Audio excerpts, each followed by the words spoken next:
ভাস্কর Das AID থেকে আপনি প্রশ্ন করেছেন ইউটিউবে, আমি একজন নবমুসলিম ভারত থেকে বলছি, আমার ঘরে দেবদেবীর ফটো আছে, সেখানে আমি সুন্নাত আর নফল সালাত আদায় করি, এটা ঠিক কিনা, না হলে উপায় কি? আমি আরবি জানি না, বাংলা হরফে আরবি উচ্চারণে কোরআন মাজিদের তেলাওয়াত করি, এটা কতটা ঠিক?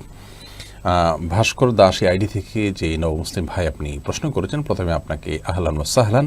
আপনি ইসলামের সুশীতল ছায়াতলে এসেছেন। আল্লাহ রাব্বুল আলামিন আপনাকে ইসলামের উপরে অটল এবং অবিচল থাকার তৌফিক দান করুন, কোরআন এবং সুন্নাহকে আপনার ভেতরে ধারণ করার তৌফিক দান করুন। আর সেই সাথে আপনার প্রশ্ন উত্তর আমরা বলবো যে দেবদেবীর ফটো আপনার ঘরে রাখা আপনার জন্য জায়েজ নাই, এটা আপনার জন্য গুনাহের কথা, হারাম কথা।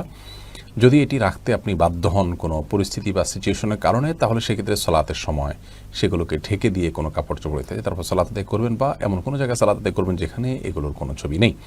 বিশেষ করে প্রাণীর ছবি যদি টাঙানো থাকে, সেখানে রহমতের ফেরেশতা প্রবেশ করে না। সহিহ বুখারীতে নবী সাল্লাল্লাহু আলাইহি ওয়াসাল্লাম স্পষ্টভাবে জানিয়েছেন। এজন্য এ ধরনের জায়গায় বসবাস করা কিংবা সালাত আদায় করা মাকরুহ এবং অনুচিত কাজ।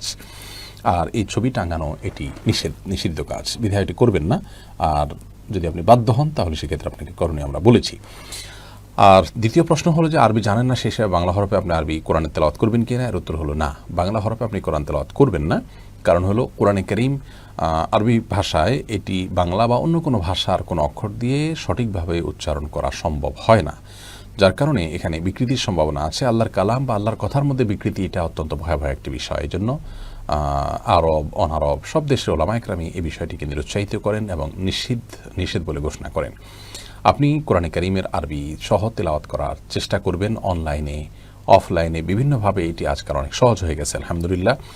আর যে পর্যন্ত আপনি এটি না শিখছেন ততক্ষণ পর্যন্ত আপনি এটিকে শুনতে পারেন ইউটিউব থেকে, বিভিন্ন সোশ্যাল মিডিয়া থেকে আপনার রেকর্ডেড বিভিন্ন তেলাওয়াত আপনি শুনতে পারেন, এবং বাংলা বা অন্য ভাষায় আপনি আল্লাহর কালামের অর্থানুবাদ এবং সেটির ব্যাখ্যা বিশ্লেষণ জানার চেষ্টা করতে পারেন, যেটি আরও বেশি গুরুত্বপূর্ণ এটিকে সাধারণভাবে তেলাওয়াত করার চাইতে।